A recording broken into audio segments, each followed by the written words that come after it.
Itu keren. Kehidupan dalam rencana Tuhan. Baru-baru ini, jaksa menuntut hukuman mati diberikan kepada Benny, Direktur PT Hanson International. Dia dituduh telah membawa kerugian sebanyak 6,481 triliun rupiah.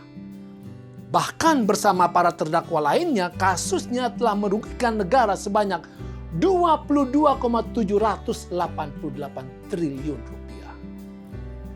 Dan jaksa katakan, terdakwa di persidangan tidak menunjukkan rasa bersalah, apalagi suatu penyesalan sedikit pun atas perbuatan yang telah dilakukan.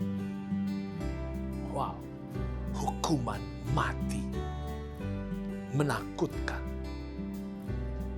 Tetapi tahukah Anda bahwa Yesus anak Allah juga dituntut, dijatuhi, dan dieksekusi hukuman mati. Bukan dengan tembakan, tetapi disalibkan. Hukuman mati, salib adalah yang sangat-sangat menyiksa. Yang menyedihkan adalah ketika itu hakim mendapati bahwa Yesus tidak melakukan suatu kesalahan apapun. Di Lukas pasal 23 ayat 4, kata Pilatus kepada imam-imam kepala dan seluruh orang banyak itu, "Aku tidak mendapati kesalahan apapun pada orang ini." Dan berulang-ulang kali Pilatus nyatakan itu pada malam itu. Tetapi Yesus tetap dieksekusi hukuman mati. Yesus dihukum mati bukan karena curang, jahat, keji, ataupun korupsi. Yesus dihukum mati justru karena suci, baik hati, murni, tulus, jujur, dan penuh dengan kebenaran. Mereka yang menghukum Yesus tidak tahan terhadap kehidupan Yesus yang suci, baik hati, murni, tulus, jujur, dan penuh dengan kebenaran. Hati mereka yang sangat jahat menuntut Yesus sebagai penjahat. Tetapi saudara, kematian Yesus yang mulia itu menyediakan tebusan. Ketika kita berdosa dan jahat tetapi ingin bertobat, maka kematian Yesus yang kudus membayar dosa-dosa kita.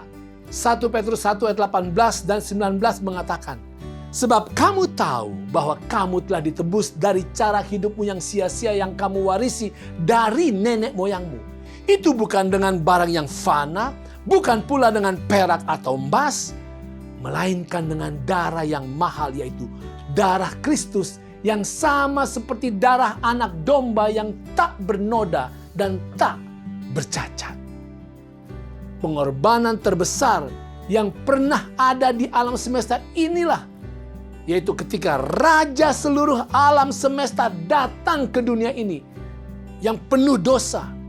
Dia hidup tanpa dosa sebagai seorang pribadi manusia dan mati untuk menggantikan kita.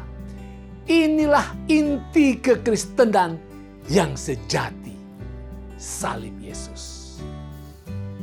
Kenapa sih anak Allah mau datang ke dunia? Yang pertama, untuk menebus umat manusia. Dia dilahirkan sebagai manusia sepenuhnya untuk mati bagi kita.